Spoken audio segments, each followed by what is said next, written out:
מעיקר ההלכה הם חובה כלל על הבנות רווקות הסמוכות על שולחן הוריהם להדליק נרות שבת.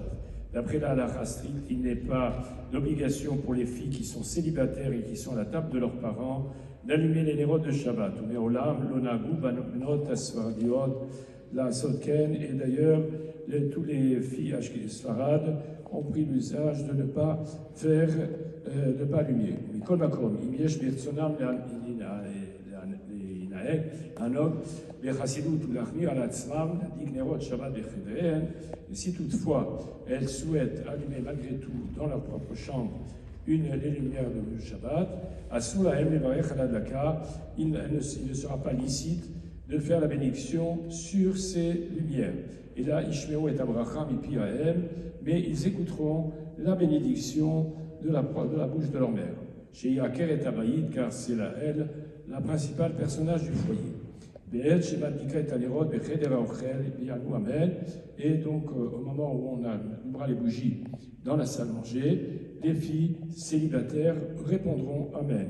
Et à ce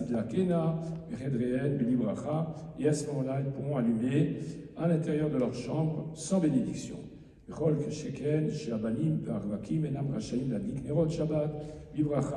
Et a fortiori aussi, les garçons qui sont célibataires également ne le feront pas avec bénédiction s'ils souhaitent les allumer dans leur propre chambre.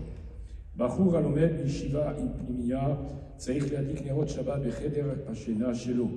Un jeune homme qui est dans une yeshiva ou dans un internat et qui doit allumer des nérodes de Shabbat dans sa chambre.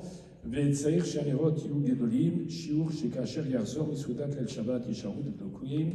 il faut bien sûr, comme d'habitude, que les nérodes soient suffisamment importantes ou l'huile suffisamment en grande quantité qui permettra, au moment où on revient du repas, qu'elle reste allumée.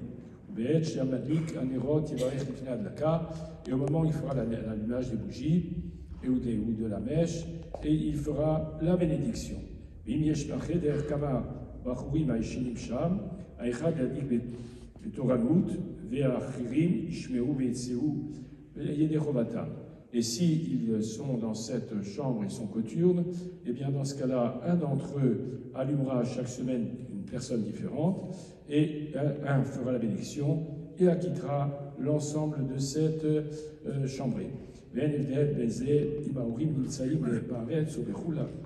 Et il n'y a pas de distinguo à faire si les parents habitent en Eretz Israël ou en dehors de la terre d'Israël.